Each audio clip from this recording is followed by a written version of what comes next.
우리 다 같이 말씀 제목 같이 한번 해보실까요? 시작. 준행. 준행한다. 우리가 하나님 말씀을 듣고 행한다. 그 뜻입니다. 오늘 우리가 이제 24장으로 출애굽기 들어가는데요. 출애굽기 24장은 지금 어떤 장이냐 하면 언약을 체결하는 장이에요. 다시 말해서 20장 1절에 17절까지가 십계명에 대해서 말씀하셨잖아요. 그리고 하나님께서 제사장 나라 백성은 이렇게 살아야지라고 가르쳐 주셨습니다. 그런데 19절에 백성들이 이렇게 이야기하는 거죠. 모세에게 이르되 당신이 우리에게 말씀하소서.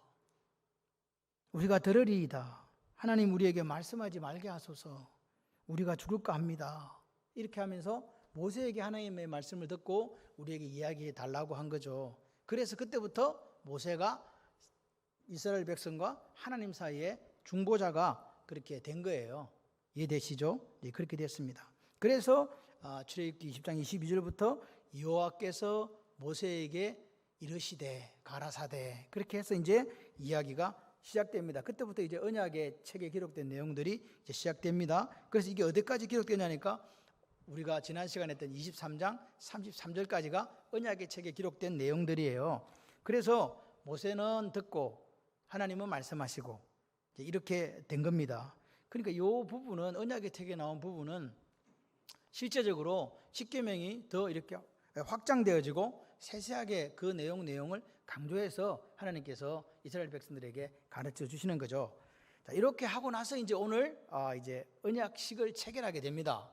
그 이야기 전에 우리가 이 언약이라는 것을 체결하기 전에 하나님은 어떤 분이고 우리는 어떤가, 인간은 도대체 어떻게 된 사람들인가에 대해서 이해가 좀 있어야 돼요. 언약 체결했구나, 그런 게 아닙니다. 신앙생활의 특징이 뭐냐 하니까 하나님을 어떻게 이해하는가, 그리고 인간인 우리는 어떤 사람인가를 이해하는데 핵심이 있어요. 이해되시죠? 우리가 누군지도 몰라요. 하나님이 누구신지도 몰라요. 그러면 안 된다. 하나님은 우리를 창조하실 때 우리가 우리의 형상을 따라 우리의 모양대로 이렇게 창조했다고 이야기해요. 그게 무슨 말일까? 영어로는 이미지나 라이크니스지만 실제적으로는 우리 속에 하나님의 성품, 하나님의 특징이 그대로 들어있다는 이야기예요. 그죠? 그 말을 지금 하나님의 형상이라고 이렇게 표현해 줍니다. 그러니까 하나님의 형상이라는 말은 뭐냐? 제가 보니까 요즘 강아지가 사람보다 똑똑한 경우가 많더라고요. 그래도 강아지에게는 하나님의 형상이 들어있지 않아요. 하나님은 우리를 만드실 때 이리 와봐라 아담아, 이리 와봐 하와야, 이렇게 대화할 수 있는 존재로 만들어 주셨어요. 대화할 수 있는 존재라는 게 바로 하나님의 형상이 거기 녹아 있다는 거예요. 그리고 하나님께서는 인간들에게 5대 축복권을 창세기 1장 28절을 통해서 허락하시죠.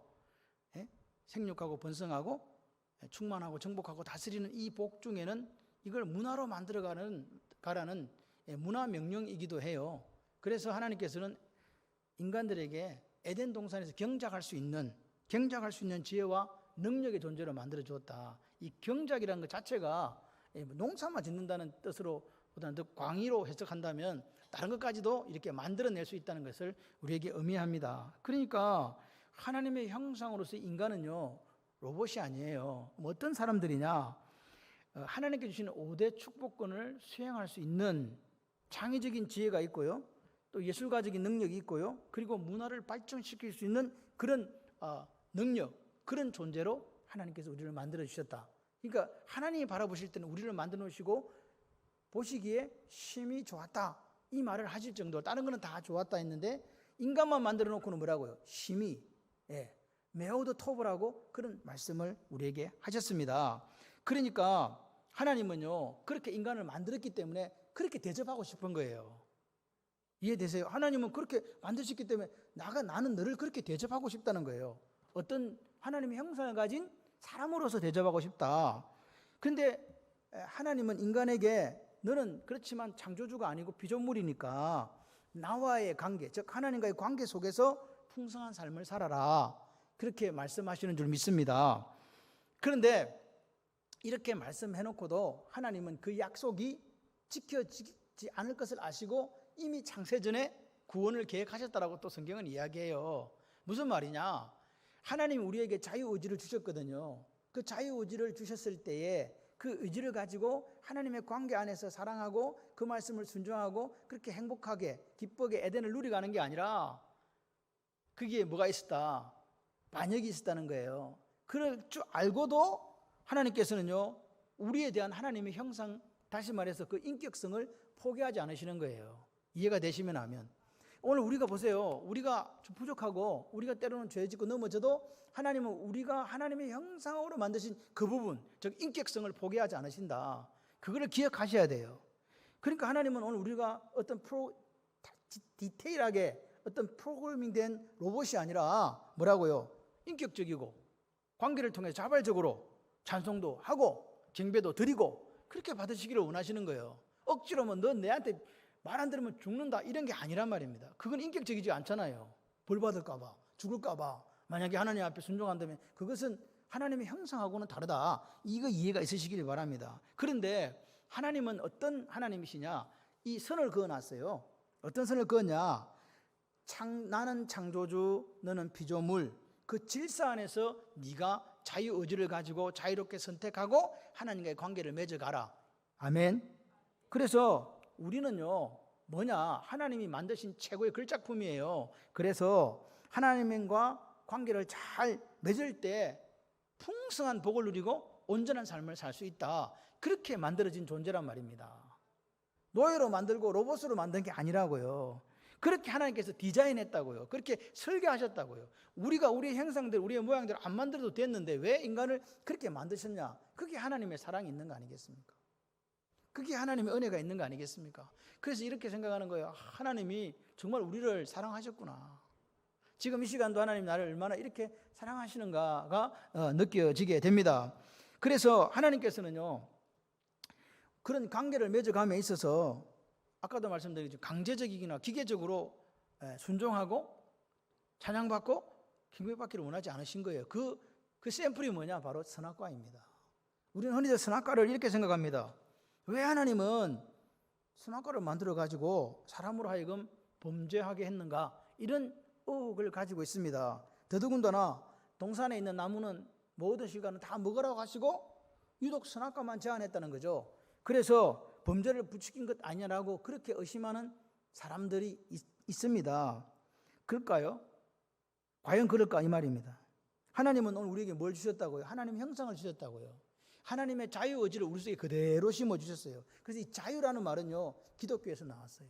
이 프리덤이라는 말은요, 하나님 우리에게 부여하신 거예요. 생각할 수 있는 자유, 복종할 수 있는 자유, 경배할 수 있는 자유, 찬양할 수 있는 자유 말입니다. 그죠? 그렇습니다. 그래서 창조적으로 창의적으로 행동할 수 있도록 하나님이 나를 만드셨다.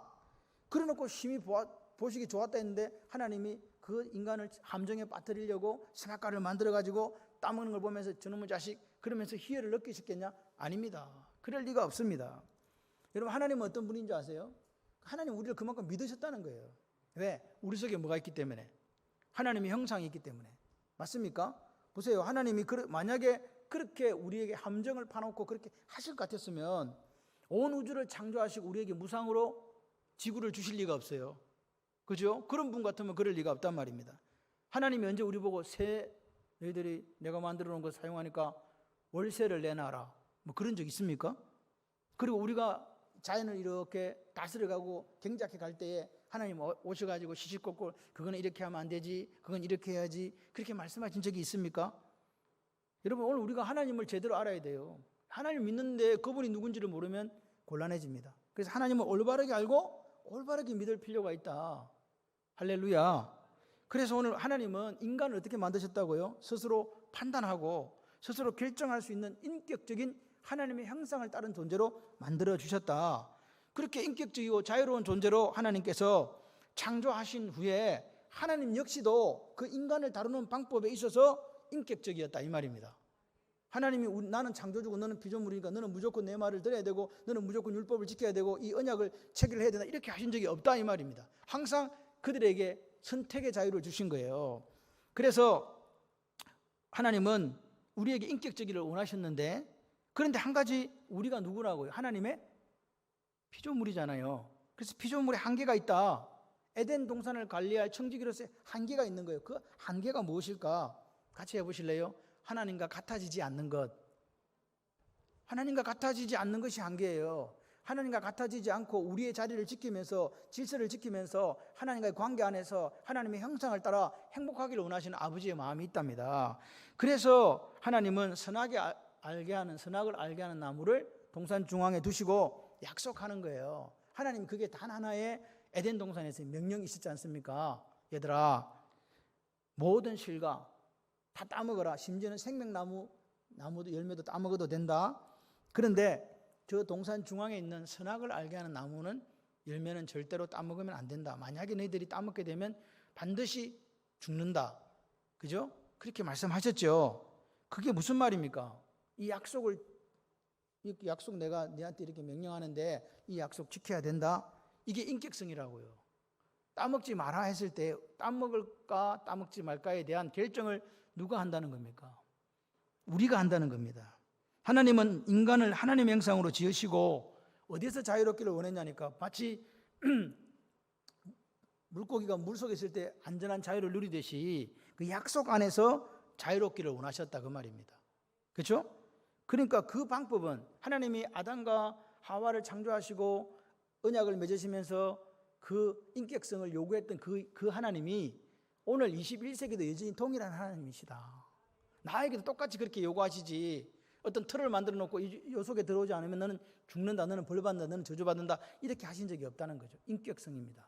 하나님의 형상이 그대로 오늘 우리 속에 있다. 그래서 오늘 보시면 오늘 본문은 1절에 보면 또 모세에게 이르시되, 이 또라는 말은 앞에 23장과 연결된다 이렇게 보시면 됩니다. 계속해서 모세에게 말씀하시는 거죠. 그런데 중요한 것은 오늘 이 말씀하신 것을, 모세에게 말씀하신 내용을 이스라엘 자손 모두가 듣는 데서 이제 반포식을 하는 거예요. 요 장면입니다. 그러니까 아까도 제가 말씀드렸죠. 하나님은 그런 분이야. 하나님의 형상을 우리를 창조하셔서 그분은 우리에게 강제하지 않으셔. 우리에게 자유의지를 주시고 선택할 수 있는 뭘 주셨다고요? 권한을 주신 거예요. 아멘이시죠? 그래서 오늘도 똑같이 하세요. 율법을 반포하시면서 그 율법을 강요하지 않으셨다는 걸 기억하셔야 돼요. 언약을 체결하니까 반드시 너 체결하지 않으면 어떻게 될 것이다라는 그런 강제 조항이 있는 게 아니에요. 그냥 율법을 이렇게 주시고 이제 그 다음에 선택은 누가 하는 거예요? 이스라엘 백성들이 하는 거 아니겠습니까? 맞습니까? 그렇게 되는 거예요. 그래서 모세가 그 하나님 율법을 백성들에게 다 고했어요. 이렇고 이렇습니다. 그랬더니 이스라엘 백성들이 그 율법의 말씀을 듣고 뭐라고요? 이렇게 합니다. 그들이 3절에 보시면 전함에 모세가 그 모든 율례를 백성에게 전함에 그들이 한 목소리로 응답하되 뭐라고요? 우리가 여호와께서 말씀하신 모든 것을 준행하겠습니다 그랬어요. 모세가 너희들 준행할래 말래 이렇게 한 게 아니라 모세가 하나님의 말씀을 이렇게 이야기를 해주니까 백성들이 듣고 우리가 다 준행하겠습니다 이렇게 했다는 거죠. 자발적으로 이스라엘 백성들이 서약한 거예요. 그게 인격성이라고요. 하나님이 너희들 이렇게 안 하면 큰일 난다가 아니라 그들이 그 말씀을 듣고 우리가 하나님의 모든 말씀을 자발적으로 지키고 자발적으로 행하겠습니다 이렇게 했단 말입니다. 이게 제사장 나라예요. 제사장 나라는 저들이 자유의지를 가지고 하나님의 말씀을 선택하고 그게 목숨을 거는 나라란 말입니다. 여러분 기억하셔야 돼요. 하나님이 만약에 벌을 주시기 위해서 선악과를 따먹지 말라고 했더라면 제 같으면요, 우리가 왜 시골에 가면 농작물을 넣고 뭘 둘러요? 그 가에다가 혹시 기억나세요? 과실수로 막 심어놓고 그 밭 가에다 뭘 둘러요? 철조망 같은 거 두르잖아요. 못 들어오게 담을 쌌든지. 맞지 않습니까? 그 과일에 손대지 못하도록. 근데 하나님은요, 선악과를 따먹지 말라고 하신 거기다가 화염금을 둘러놨습니까? 내비뒀습니까?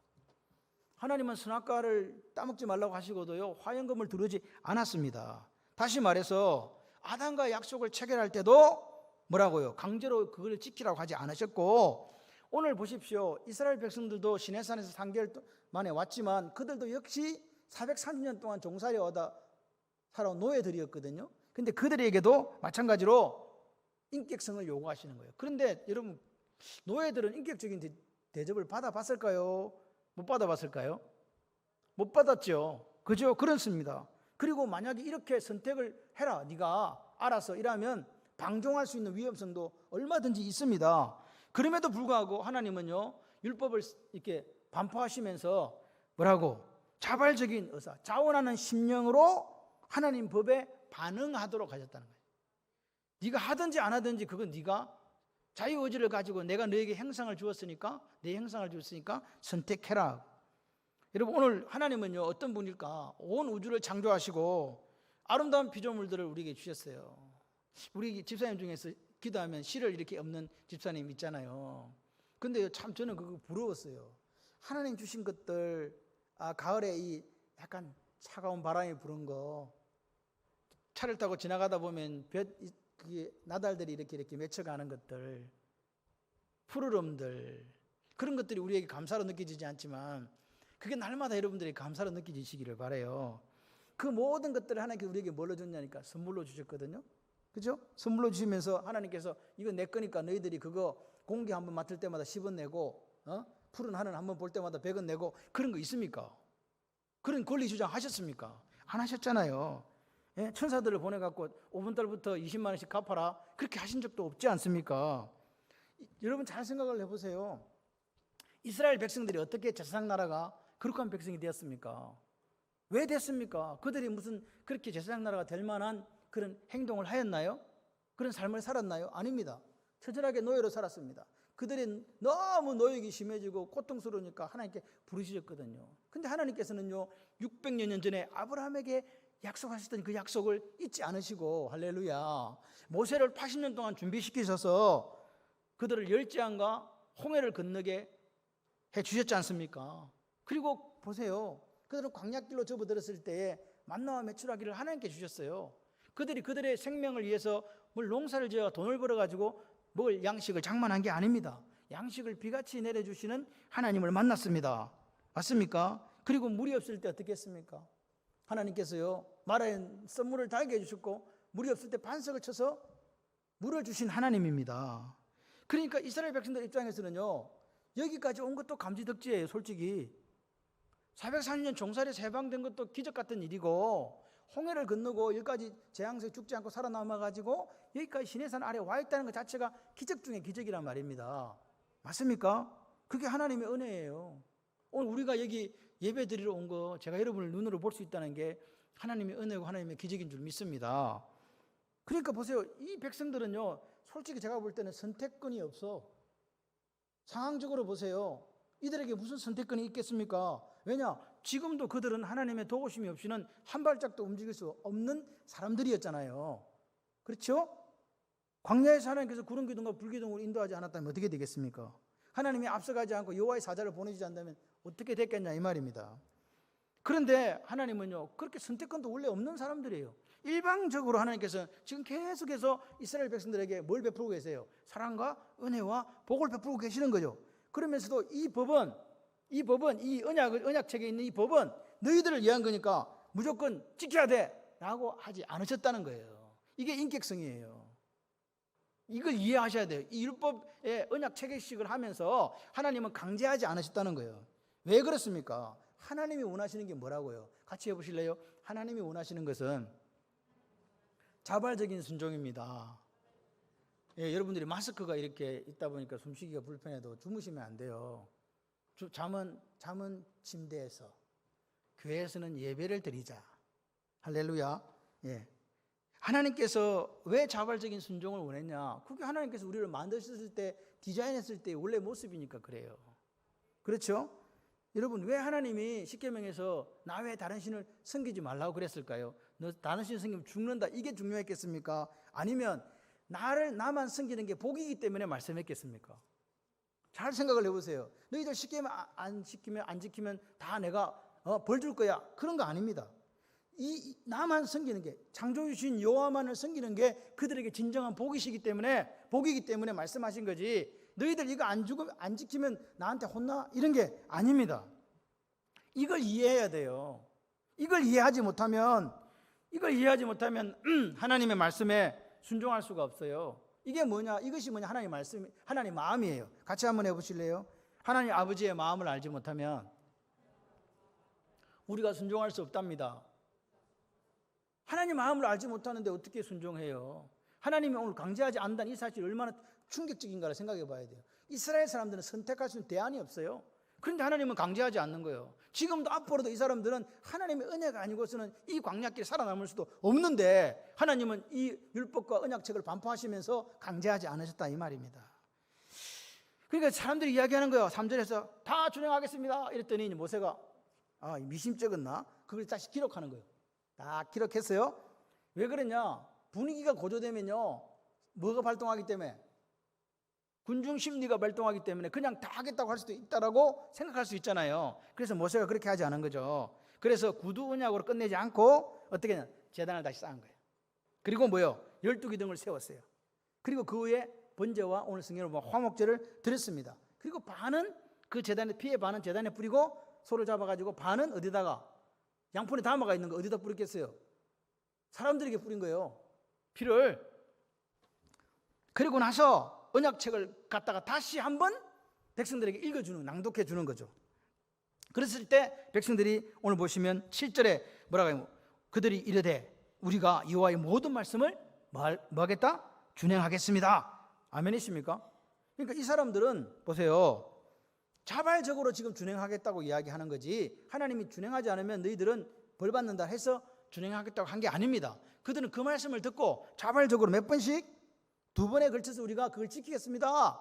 하나님의 말씀을 따르겠습니다. 자원하는 마음으로 지킬게요. 이렇게 했다 이 말입니다. 조금 전에 제가 말씀을 드린 것처럼 이 사람들에게 대안이 없습니다. 무슨 대안이 있습니까? 자기들이 아무것도 할 수 없는데 여기까지 올 수 있었던 것도 오늘 우리가 살아서 2021년 9월 5일에 예배를 드리는 것도 여기까지 온 것도 하나님의 은혜인 줄 믿습니다. 앞으로의 남겨진 삶도 하나님의 은혜와 하나님의 도우심과 하나님의 사랑 없이는 살아갈 수 없어요. 아멘. 이스라엘 사람들이 그랬다는 거예요. 그런데 그보다 더 중요한 게 있어요. 뭐냐? 앞으로 하나님 살아갈 수 없지만 그보다 더 중요한 게 있는데 그게 뭐냐? 이 하나님 주시는 법들을 지키고 그 관계 안에 살아가는 것들이 제사장 나라 백성에게는 가장 좋은 것이기 때문에 하나님께 주신 거다 이 말입니다. 이걸 아셔야 돼요. 가장 좋은 거다. 이 사람들을 잡아다가 막 그 율법의 틀 안에 가두어 놓고 억압하고 강제하고 뭘 못하게 하고 그렇게 하기 위해 율법을 주신 게 아닙니다. 왜 주셨다고요?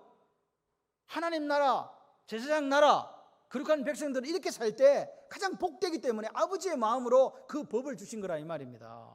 이거 안 지키면 뭐 몇 년 감옥 산다 이런 게 아니라고요. 그러니까 이 하나님의 사랑이 그곳에 담겨 있고 하나님의 마음이 담겨 있기 때문에 그거를 이스라엘 백성들이 자발적으로 지킬 때 뭐가 된다고요? 복이 되는 거죠. 그거 지킬 때 그렇지. 우리 아버지는 우리를 이렇게 사랑하셔서 우리에게 이런 법을 주셨으니까 나도 자원하는 마음으로 내가 지킬 거야. 이게 인간이라고요. 이게 인간됨이라고요. 하나님이 디자인한 원래 창조할 때 하나님의 형상으로 만들어준 인간의 본 모습입니다. 지금도 하나님 원칙은 변하지 않습니다. 그 원칙은 지금도 변하게. 여러분 인간은 타락했습니다. 하나님께서 아담과 하와에게 그 언약을 맺었지만 그들은 거역하고 어떻게 했습니까? 자기들이 원하는 길로 갔잖아요. 그렇게 행하여 각기 제 길로 갔거늘. 그런데 여전히 지금도 하나님은 뭘로? 하나님의 형상으로 우리를 대하고 우리를 존중하신다. 이게 얼마나 기적이에요. 여전히 우리는 죄짓고 지금 마음대로 자기들 마음대로 사는데 그런데 보세요. 여기 보시면 이스라엘 백성들은 이 언약을 사실 받아들이거나 받아들이지 않거나 두 개 양자택일을 할 수 있는 그런 가능성이 있는데 정황상 볼 때 그들에겐 대안이 아까도 말했지만 없다 이 말입니다. 아무리 자유의지가 있다 해도 이거 거부할 상황이 아니에요. 이걸 뒤집어 보세요. 자기들은 그것밖에 답이 없다니까. 그런데도 하나님께서는 너희들이 알아서 잘해라 이렇게 말한 이것은 뭐냐? 여기에 하나님의 사랑이고 하나님의 마음이고 하나님의 열심이고 하나님의 은혜가 있는 거예요. 이해되십니까? 이 사람들은 선택할 것도 없는데 뭐 따지고 보면 그러니까 하나님께서 이 제사장 나라 백성들에게 출애굽기 19장 5절 6절에서 너희들이 내 말을 잘 듣고 내 언약을 지키면 너희들은 내게 대하여 보물이 되고 제사장 나라가 되고 거룩한 백성이 된다 이렇게 하신 그 하나님이 그들의 자유의지를 존중해가지고 율법책을 만들어 낭독하고 뭐 이렇게 했을 때 그들이 우리가 다 준행하겠습니다 그런 답변을 얻었지만 그 이면을 들여다보면 사실은 다른 선택이 있었다 없었다? 없었다는 거예요. 그래서 이게 하나님의 은혜라는 거예요. 이게 하나님의 헤세드, 하나님의 사랑이라는 말입니다. 왜? 다른 대안도 없는데 하나님께서 그들에게 선택하게 하시고 자원하는 마음으로 그 율법을 따르기를 원하셨다는 거예요. 이게 얼마나 중요한 사실인지 아십니까? 다른 길도 없는데 어차피 그들은 하나님 아니면 광야에 한 걸음도 나갈 수 없는데, 그런데 그래서 이 사람들은요, 말로만 우리가 준행하겠습니다 이게 아니에요. 뭐였냐? 언약식을 했어요. 기념 행위를 했단 말입니다. 뭐냐? 단을 쌓았어요. 그게 뭡니까? 기념재단이잖아. 하나님, 우리가 이 하나님 말씀을 내가 마음을 다하고 뜻을 다하고 힘을 다해서 하나님 말씀을 내가 지킬게요. 아멘이십니까? 12기둥을 세웠습니다. 이 언약의 상징입니다. 왜 12개 세웠냐? 12지파가 모두 다 이 약속에 참여하겠다는 뜻이에요. 12지파라는 것은 영적인 12지파, 오늘 영적인 이스라엘, 우리가 그 약속에 참여하겠다고 하나님 고백하는 거라 이 말입니다. 그러니까 모두가 지킨다는 말은요, 로벤 지파만 지킨다는 게 아니에요. 므낫세 지파만 지킨다는 게 아니에요. 우리가 모두가 공동체에서 책임을 지겠다는 거예요. 여기 있는 저와 여러분은 한 가족인 줄 믿습니다. 하우스홀드, 권속이란 말을 쓰잖아요. 그 가족이란 말은요, 식구의 식구. 저 한 사람이 잘못되었을 때 그 사람이 잘못되지 않도록 사랑하고 도와주고 함께 가는, 이게 우리가 해야 될 일이단 말이에요. 왜? 공동체니까. 운명 공동체니까. 그걸 믿으셔야 돼요. 니하고 내하고 남이다, 이런 게 아닙니다. 남이 아니라 우리는 함께 이 길을 걸어가는 생명 공동체. 그래서 이 사람들은요, 어떤 사람들이냐? 성경이 나오잖아요. 서로 돌아보아 선행을 격려하는 사람들. 네? 서로 돌아보아 사랑과 선행을 격려하는 사람들. 그게 교회예요. 오늘 우리 교회가 그렇게 됐으면 좋겠습니다. 그러니까 이 사람들은, 이스라엘 12지파는요 12개로 쪼개진 게 아니에요. 하나가 되어가지고 하나님 율법을 진심으로, 할렐루야, 내 마음을 다해서, 그 다음에 전심으로 내 모든 마음을 다해서 하나님 말씀을 지키겠다고, 준행하겠다고 서약하는 거란 말입니다. 얼마나 멋있어요. 할렐루야. 그래서 돌기둥을 세워 기념한 후에 뭐였냐? 번제와 화목제를 드린 거예요. 번제는 뭘 상징합니까? 혹시 아세요? 번제는 태워갖고 드리는 거거든요. 번제는 태운다. 그래서 레위기 1장 9절에 보면 이렇게 이야기 같이 한번 해보실까요? 그 내장과 정강이를 물로 씻을 것이요 제사장 그 전부를 제단 위에서 불살라 번제로 드릴지니 이는 화제라, 여호와께 향기로운 냄새니라. 아멘. 이 향기로운 냄새가 중요해요. 향기로운 냄새가 무슨 냄새예요? 짐승 태우는 냄새라고요. 그게 무슨 말이냐? 하나님 앞에 헌신을 다짐하는 헌신의 냄새라 그 말입니다. 그래서 번제는요, 같이 해봐요. 헌신을 상징합니다. 헌신을 상징하는. 그 다음에 화목제 드려요. 화목제는 뭐냐? 하나님과 내가 뭐예요? 이제 화해했다 그 말이잖아요. 구원의 은혜에 대한 감사. 그래서 감사제라고도 해요.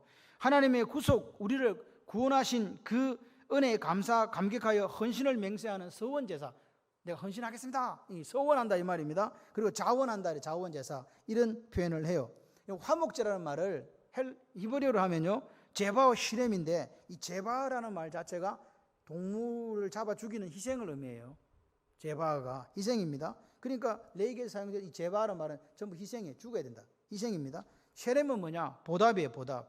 무슨 보답이냐? 하나님의 은혜에 대해서 보답하겠다 이 말이죠. 그래서 이 제사를 보통 우리는 무슨 제사냐? 감사제사 또는 구원제사라고 하는 거죠. 고마워서 땡큐해서 드리는 제사라 그 말입니다. 그래서 여기 보면 백성들이 이 번제와 화목제를 드린 거는 한 마음이 돼가지고 헌신의 제사를 드리고 또는요 감사의 제사를 드렸다는 이야기예요. 아멘이십니까? 헌신의 제사, 감사의 제사를 동시에 드린 거예요. 그러니까 지금 이 백성들의 마음은 뭘까? 가만히 생각해 봐요.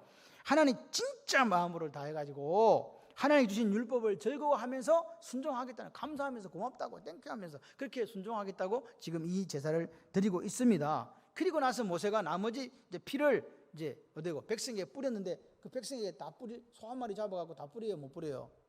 백성은 얼마인데? 얼마 정도 뿌려? 그래서 여기서 이 백성에게 뿌렸다는 말은 1절에 나오는 장로 70명에게 뿌렸다는 이야기예요. 장로 70명이 누구를 대표하기 때문에, 이스라엘 전체를 대표하기 때문에 그렇습니다. 그들에게 뿌린 그걸 보고 주님이 뭐라고 하시냐니까 피의 언약식. 여기 보시면 언약의 피니라 이렇게 이야기하는 거죠. 여러분, 피는요 실제적으로 기독교에만 있었던 이 방법이 아닙니다. 다른 종교에도 있습니다. 제물을 죽여서 그 사람들은 어떻게 하냐니까 제물을 죽여갖고 피를 나눠 마셔요. 예? 너도 마셔, 나도 마셔. 그러면 우리가 하나, 이렇게 생각하고, 또 다른 종교에는 어떻게 하니까 피를 마심으로 서로 너하고 내하고 이렇게 같은 한 상대방이 된다, 이런 의미를 가지고 있습니다. 그런데 하나님의 백성은 피를 마시면 돼요, 안 돼요? 안 되죠. 금지되어 있거든요. 그래서 피를 단에다가 뿌리고 장로들에게 뿌리는 언약식을 했다, 그 말입니다. 하나님은 피를 먹지 못하게 하셨거든요. 그런데 언약식에는 항상 피가 있어요. 이 언약식이 왜 피가 있는지를 아시죠? 창세기 15장에 아브라함과 하나님 언약식을 해요. 맞습니까? 그럴 때 아브라함이 재물을 잡아다가 딱 쪼개가지고 걸어놔, 양쪽에다. 피가 철철철철 흘러요. 그럴 때 해질 때 하나님께서 어떻게 그 사이로 지나가셨어요. 이게 무슨 말입니까? 원래 계약은 피가 뚝뚝 떨어지는 그 짐승 사이로 두 사람이 함께 지나가요. 계약을 맺은 두 사람, 당사자가 지나가게 되면 어떻게 되냐? 이 뜻은요, 계약을 당신이 만약에 양자 중에 한 명이 어기면 여기 걸어놓은 요 고기들처럼 된다, 그 말이에요. 그럼 산단 말이에요, 죽는단 말이에요? 죽는단 말이에요. 그러니까 요 의미를 가지고 피의 언약식을 했지만, 또 한 가지는 뭐냐니까, 계약이란 말에 같이 해봐요. 묶는다. 당사자들 서로 묶는 역할을 해요. 바인드란 말이죠. 묶는다. 하나로 묶었다는 거죠. 그러니까 모세와 이스라엘 백성들은 이 언약식을 통해서 하나님하고 이스라엘 백성이 뭐 됐다? 묶였다, 이 말입니다. 아멘이십니까? 우리가 하나님과 뭐 됐다? 묶였다, 그 말입니다. 그러니까 하나님과 이스라엘 백성을 하나로 묶는 언약의 피가 바로 오늘 요 피다. 그래서 피로 묶였으니까 피를 나는 형제라고 하는 거예요. 요즘 우리 그리스도인들은 뭐냐? 그리스도의 피로 묶였잖아요. 그렇죠? 그러니까 우리는 피로 묶여진 형제의 자매예요. 여러분, 교회 안에서 형제처럼 살고 자매처럼 사는 게 아니고 그냥 우리는 형제고 자매라니까요. 우리는 그냥 식구처럼 살게요, 가족처럼 살아갈게요. 다 거짓말이에요. 식구처럼이 아니라 식구고 그냥 가족이고 그냥 형제고 자매인 거예요. 여러분이 대하는 게, 생각해봐. 내 형제를 대하는 것처럼 지금 똑같이 내 옆에 있는 지체를 대하는가, 그렇게 해야 된다, 그 말입니다. 이렇게 이스라엘 백성들은 진심으로 하나님 앞에 우리가 준행하겠다고, 그리고 이렇게 살아가는 게 하나님의 복을 누리는 길이라고 동의한 거예요. 동의했다. 그래서 이제 언약 관계로 들어가게 된다, 이 말입니다. 이게 언약 체결식의 의미예요. 그런데 보십시오, 이 언약식에는 어떤 의미가 있냐. 아까도 인간은 하나님의 형상대로 만들어졌다 그랬죠. 그래서 진심으로 이 율법이 우리한테 복이 됩니다, 이 동의가 있었다는 거예요. 그냥 강제했기 때문이 아니라 그 율법을 지킴으로 나에게 뭐가 된다? 복이 된다. 그래서 순종하겠다. 이게 자기들의 의지예요. 그러니까 이스라엘 백성들은 강제해서 옆에다 군대를 동원해가지고 자 빨리 사인해라, 이런 게 아닙니다. 자유의지를 담아서, 하나님께 주신 그 자유의지를 담아서 스스로 서약했습니다. 그런데 반전이 있지요. 이게 며칠 갔습니까? 이렇게 스스로 우리가 모든 걸 준행하겠습니다 했던 그 사람들의 그 피의 언약은요, 40일을 못 넘겼습니다.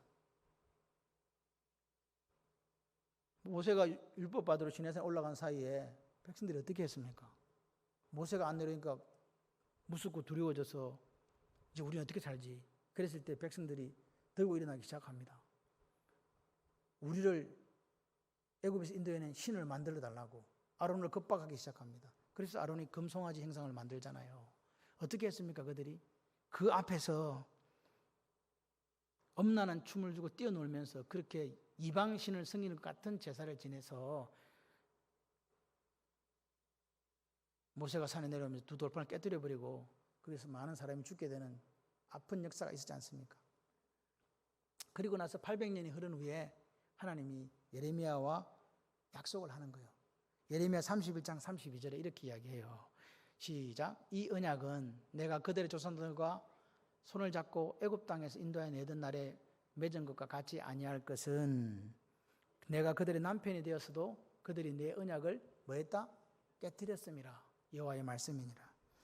약속을 어겼다는 거죠. 40일 만에 깨뜨리고 안 지켰어요. 얼마나 거창한 언약식을 했어요. 기둥 세우고 번제와 화목제 드리고 피 뿌리고 다 자원하는 마음으로 자발적으로 순종하겠다고 사역했습니다.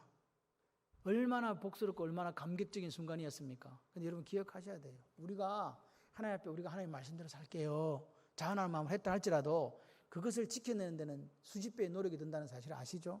말은 정말로 언약하기는 쉽지만 그렇게 체결하기도 쉽지만 훨씬 더 큰 노력이 들어가지 않습니까? 그래서 믿음은 지속성이에요. 지속성. 믿음은요, 한순간이 아닙니다. 한순간의 결단이 아닙니다. 신앙은 지속적인 생활이 돼야 돼요. 그래서 예배가 어렵고 기도가 어렵고 찬송이 어려운 거예요. 한순간에 우리가 찬양하고 한순간에 우리가 기도하고 한순간에 예배 드릴 수 있지만 평생에 내가 예배자로 살아가는 거, 하나님께 워십, 하나님을 가장 가치 있는 상태로 올려드리는 삶을 사는 것은 어렵다는 이야기입니다. 그런데 너무너무 감사한 것은 여기서 이제 아버지의 마음이 나오는 거예요. 그렇게 자원하는 마음으로 다 맹세하고 준행하겠다고 2번씩이나 약속하고 피의 언약식을 체결해가지고 지키지도 못했어도 여전히 하나님은 우리에게 주신 자유의지를 철회하지 않으신다. 그게 하나님의 마음이에요. 그래서 저는 이 하나님 너무 좋아요. 여러분 생각해봐요. 말 안 들으면 권리 빼앗아 가잖아요, 솔직히. 그죠? 감금하거나 구금하거나 해갖고 다 빼앗아 가잖아요, 안 지키면. 근데 하나님은 그렇게 하지 않으셨어요. 그래서 예레미야 31장에서 다시 새 언약을 세우는 거예요. 새 언약이라는 것은 갱신입니다. 다시 세운다. 그래서 우리는 이 하나님을 보면서 이런 생각을 해요. 하나님이 얼마나 우리를 사랑하는가. 하나님이 얼마나 나를 사랑하시는가. 또 얼마나 오래 참으시는가를 우리는 여기서 배울 수 있습니다. 그래서 하나님께서 하다 안 되니까 누구를 보내요? 당신의 아들을 이 땅에 보내주시고 우리를 위해서 십자가에서 매달려 죽게 하시는 하나님의 사랑이 여기에 있습니다. 그러므로 지금 우리가 이 말씀을 통해서 우리가 해야 될 게 뭘까? 하나님의 형상으로 지음받은 인간답게 우리의 자유의지를 들여서 하나님께 나아가야 됩니다.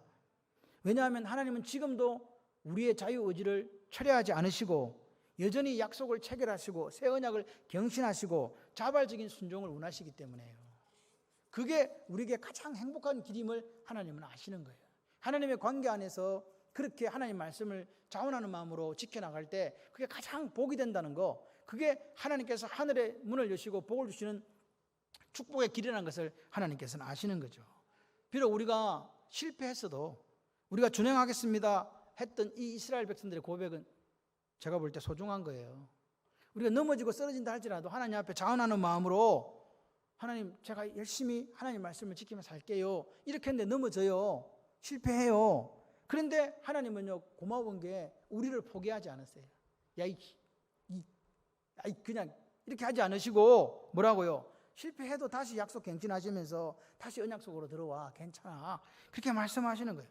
여러분, 하나님이 우리를 포기하지 않으셨잖아요.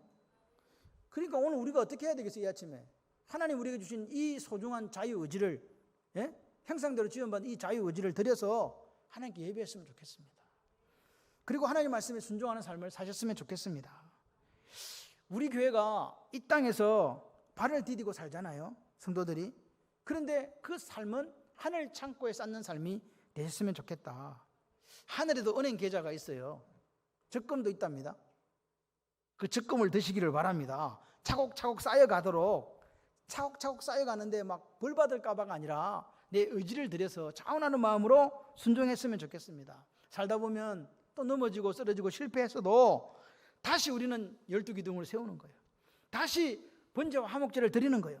다시 준행하겠다고 다시 나서야 됩니다. 그런데 여러분 기억할 것이 있습니다. 이거는 우리의 죄성, 연약성에서 오는 겁니다. 그런데 습관적으로 그렇게 죄를 저지르는 것은 죄악입니다. 기억하셔야 돼요.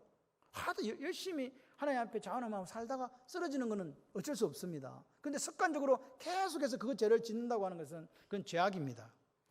여러분, 오늘 실패할 수도 있고 넘어질 수도 있는데 아이고 뭐 또 실패할 건데 뭐 나 노력 이제 안 해. 그것도 죄입니다. 실패하고 쓰러질 때에 그 똑같은 실수를 되풀이하지 않고 내가 실패하고 쓰러진다 할지라도 다시 일어서고자 하는 그 오뚜기와 같은 몸부림이 우리에게 있어야 됩니다. 저는 우리 교회가 어떤 교회가 되기를 원할까? 자발적으로 순종하고 자발적으로 감사하고 자발적으로 순종하는 교회가 되기를 원합니다. 그런 자발적인 순종, 자원하는 마음을 가지고 하나님 앞에 충성하고 헌신할 때 그 개인의 삶에도 하나님의 풍성함이 드러나는 거예요. 그렇게 되시기를 바랍니다. 여러분, 오늘 우리가 이런 하나님 앞에 하나님의 형상을 가지고 자원하는 마음을 가지고 순종하며 준행하며 그렇게 살아갈 때에 하나님은 복의 복을 더하실 줄 믿습니다. 여러분, 기둥을 세웠던 이스라엘 백성들, 그리고 번제와 화목제를 드렸던 이스라엘 백성들처럼 우리도 모두가 하나입니다라는 그 공동체성, 그 마음을 가지고 오늘 이 아침에도 다시 한번 결단했으면 좋겠어요. 나는 자원하는 마음을 가지고 하나님 사랑할 거야. 나는 자원하는 마음을 가지고 하나님께 충성할 거야.